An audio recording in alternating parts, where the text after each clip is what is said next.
So, a while ago, I was going to make a video about how you could get the Shadow from the Shadowrend creation to give you negative armor for use with Reflect Blows. But it looks like I wasn't the first to find out about this. Players were complaining that the Shadow was using the Marked for Death shout on them, permanently reducing their armor by thousands of points, and rendering them one-hit kills from any source. And in Special Edition patch 1.6.629, Marked for Death was changed. At max strength, it now reduces armor by a total of 75 for 60 seconds, so the target takes just 9% extra physical damage. Additionally, each word will reduce the target's max health by 1 instead of damaging their health by 1 per second. The shout's effects will now recover after the duration, but characters that were affected by the old version of the shout aren't fixed retroactively. If your character was affected by this bug, check the pinned comment for potential fixes. I know there are some that mourn the old Marked for Death because it made extremely weak builds usable, and honestly, a 9% damage buff probably isn't worth using. But if you're willing to put in a little extra work, the shout can still act as a powerful debuff, even without crafting.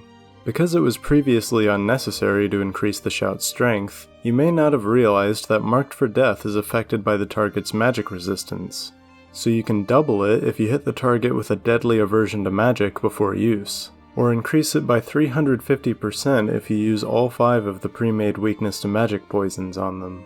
That would reduce the target's armor by 337.5, about 40% extra damage taken.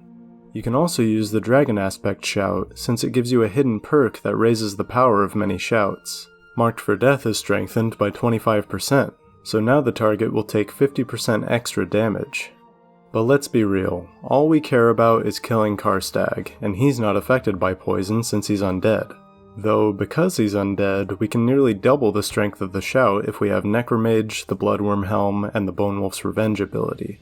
These will reduce Karstag's armor by about 183 with Dragon Aspect, for about 22% extra damage. Bone Wolf's Revenge and the Bloodworm Helm also increase your physical damage to undead by 25% each, as long as you're using a weapon. Disclaimer, Bone Wolf's Revenge does not affect maces. Necromage and Bone Wolf's Revenge also increase Marked for Death's duration to 135 seconds against undead. Since the shout's cooldown is only 32 seconds with Dragon Aspect, we can keep shouting to stack Mark multiple times. And this is where the real fun begins. If you reach 100% shout cooldown reduction, you can cast Marked for Death back to back. One way to achieve this is to become a vampire, equip the Bloodworm Helm, drink a potion of the healer, then equip an Amulet of Talos and the Stormbear armor. With this setup, you'll reach 0 shout cooldown when using Dragon Aspect. To shout nearly twice as fast, have a spell or your fist in your main hand, hold down your shout button, and raise or lower your hands after you shout. This will cancel the shout's ending lag and allow you to start shouting immediately after the last one. But you'll soon find that trying to keep a distance from Karstag while doing this is rather difficult. Well, since we already have the Bone Wolf, why don't we put him to good use? By commanding the Bone Wolf to wait and positioning ourselves behind him, we can prevent Karstag from attacking us. I learned this trick in part 28 of Akane-chan Breaks Skyrim by a YouTuber named Moo. There's a link in the description. You can now start stacking Mark on Karstag. After 135 seconds, Karstag should have around negative 17,000 armor rating, taking over 2,000% extra damage. So while the setup is more complex, there's no denying that you can still make use of Marked for Death if you really want to. That's all for now. Thanks for watching.